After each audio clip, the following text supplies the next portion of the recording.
Welcome to the Deep Sleep Channel. Tonight we're exploring one of the most profound questions humanity has ever asked. Where did life come from? How did the first living organisms arise? The conventional answer is that life emerged on Earth billions of years ago. Through chemical processes in Earth's early ocean, non-living molecules combined to form the first living cells. Life began here, on this planet, in this moment of cosmic history. But there is another possibility, a possibility that challenges everything we think we know about the origin of life, a possibility that suggests life might have come from somewhere else entirely, not created on Earth, but delivered to Earth, seeded from space like dandelion seeds scattered on the wind. This is the theory of Panspermia, the idea that life, or at least the building blocks of life, originated in space and came to Earth from the cosmos. The idea that we are all descendants of cosmic travelers. The idea that our ancestry reaches not to Earth's oceans, but to the stars themselves. Close your eyes. Let yourself travel through space and time. Let yourself imagine life arriving on Earth from the void.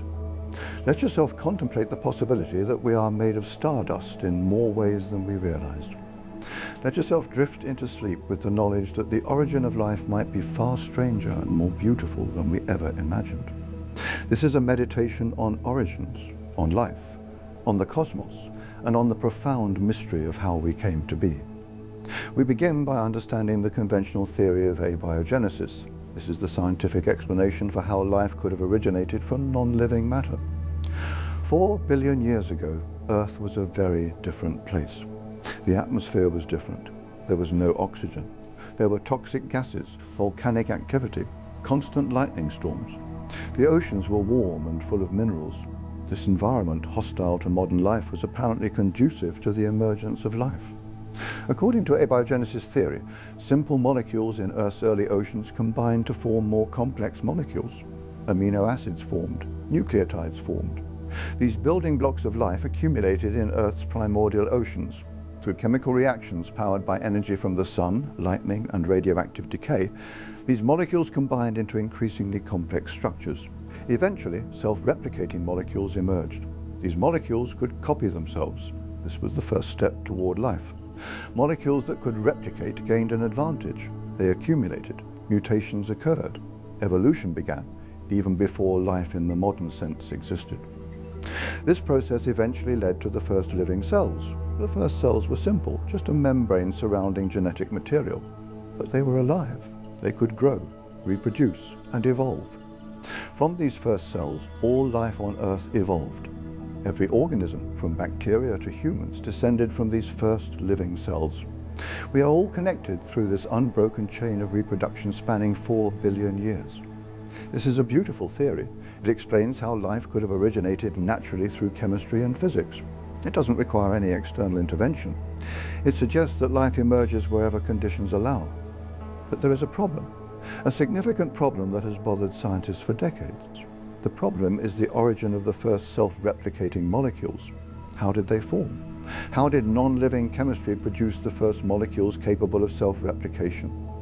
This is extraordinarily difficult. Self-replicating molecules like RNA are complex. They contain hundreds of atoms arranged in a precise structure. Creating such a molecule through random chemical reactions seems incredibly unlikely. Scientists have conducted experiments showing that amino acids and other building blocks of life can form under conditions similar to Earth's early atmosphere.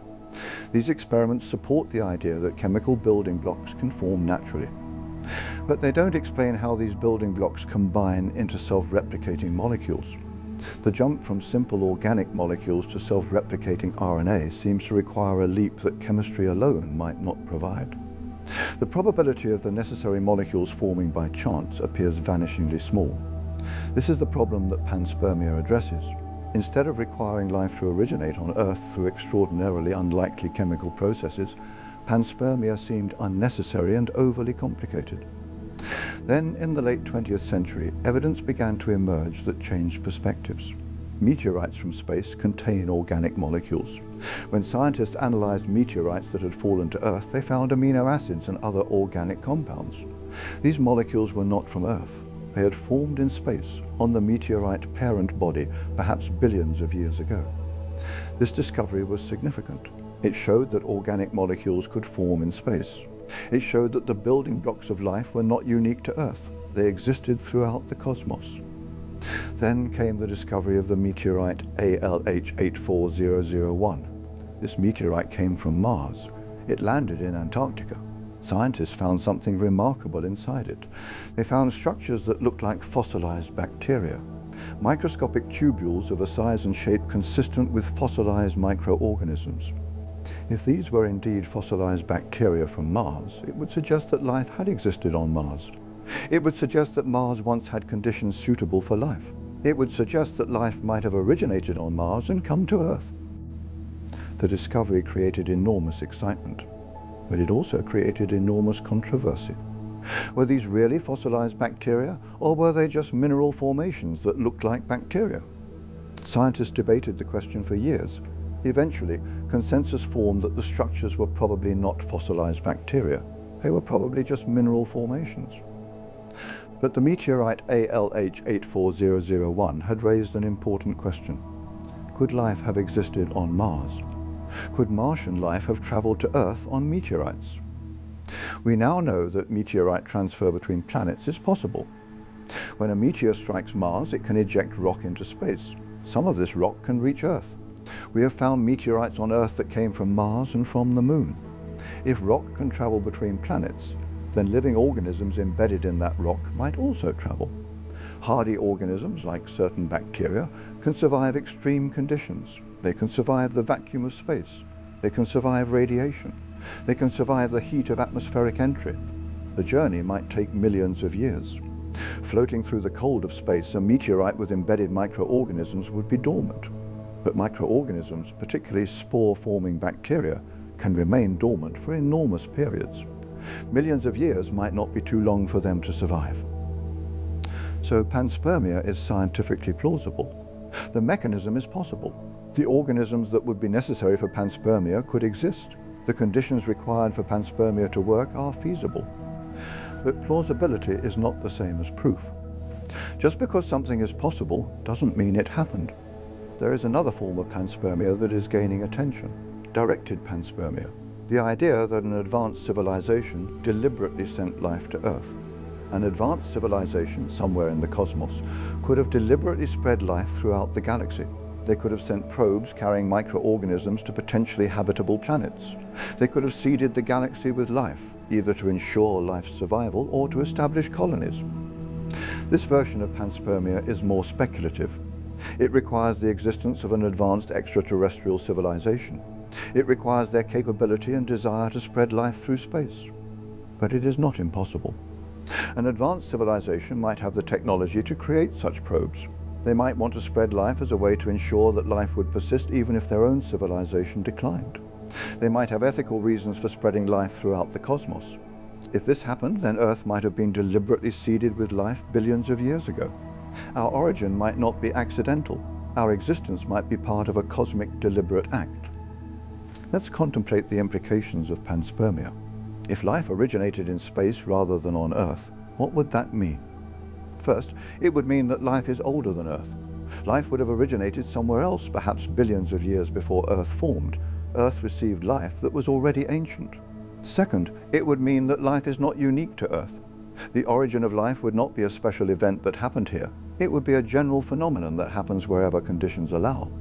Third, it would mean that the building blocks of life are common throughout the cosmos. Amino acids, nucleotides, and other organic molecules form naturally in space. They drift through the galaxy on meteorites and comets.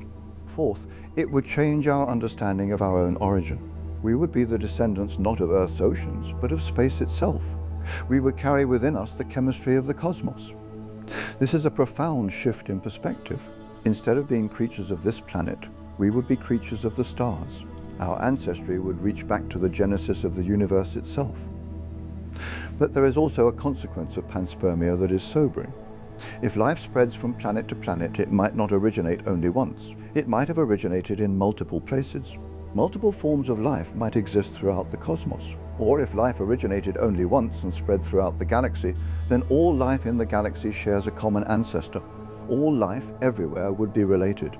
We would be cousins to any aliens we encounter. This possibility is simultaneously wonderful and troubling. Wonderful because it would mean life is common and we are not alone. Troubling because it raises questions about competition. If life spreads from planet to planet, different forms of life might encounter each other.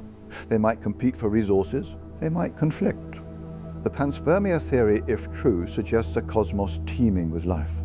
It suggests connections between distant worlds. It suggests that life is fundamentally a cosmic phenomenon. Let's examine the evidence for and against panspermia more carefully.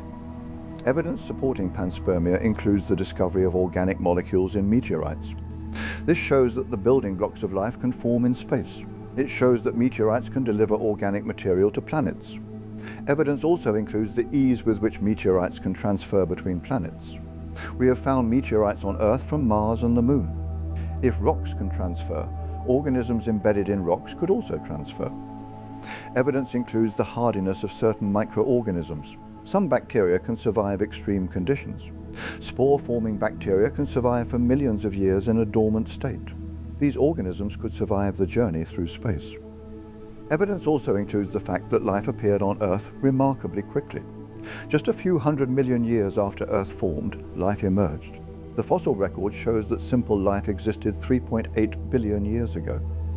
Complex multicellular life evolved more slowly, but simple life appeared almost immediately. This rapid appearance of life could suggest that life was delivered to Earth rather than originating here. Against panspermia, there is the fact that we have not found definitive evidence of panspermia. We have not found fossilized microorganisms in meteorites. We have not found direct evidence that life came to Earth from space. Against panspermia is also the success of abiogenesis theory in explaining life's origin. While the jump from simple molecules to self-replicating RNA is difficult, it is not impossible. Given billions of years and a vast ocean, the necessary chemicals might eventually combine. Against panspermia is the fact that life on Earth appears to have emerged relatively recently. If panspermia had occurred repeatedly, we might expect to find multiple lines of descent. But all life on Earth appears to descend from a single common ancestor. The scientific consensus currently favors abiogenesis over panspermia. Most scientists believe that life originated on Earth through chemical processes. But panspermia is not rejected. It remains a possibility that deserves serious consideration. Some scientists propose a middle ground. They suggest that while life might have originated on Earth, the building blocks of life came from space. Meteorites delivered amino acids and other organic molecules to Earth. These molecules, combined with Earth's chemistry, led to the emergence of life. This is sometimes called panspermia light. It accepts that organic molecules come from space while accepting that life originates locally. Other scientists are more open to panspermia. They argue that given the difficulty of abiogenesis, panspermia might be more likely. They suggest that life originated in some more favorable location and came to Earth. Let's contemplate what panspermia would mean for the search for extraterrestrial life. If panspermia is true, then life is common in the universe. Any planet with conditions suitable for life might already have life. Either life originated there or it came from elsewhere. This would support the idea behind the Fermi paradox. If life is common, where is everybody? Why haven't we found evidence of extraterrestrial civilizations? One answer might be that extraterrestrial life exists, but is too distant or too hidden for us to detect. Another answer might be that life is common, but intelligent life is rare, or that intelligent civilizations self-destruct before they can spread across space. Or perhaps the answer is that extraterrestrial civilizations did spread across space. They seeded the galaxy with life. We are the descendants of one such seeding. This would make panspermia not just a theory about life's origin, but a key to understanding our place in a cosmos full of life and intelligence. As we drift into sleep contemplating panspermia, we contemplate several profound ideas. First, that we might be made of cosmic material in the most literal sense. The atoms in our bodies were forged in supernovae. Sleep knowing that your very existence might trace back to cosmic panspermia. Sleep knowing that we live in a universe where life travels between worlds. Sleep knowing that we might be related to forms of life existing on distant planets. Sleep knowing that the origin of life remains mysterious. Sleep knowing that science continues to reveal new possibilities. Sleep knowing that the story of our origin is still being written. Sleep peacefully, contemplating the possibility that we are children of the stars in more ways than one. Sleep knowing that life connects us to the cosmos in profound and beautiful ways. Good night from the Deep Sleep Channel. Sleep well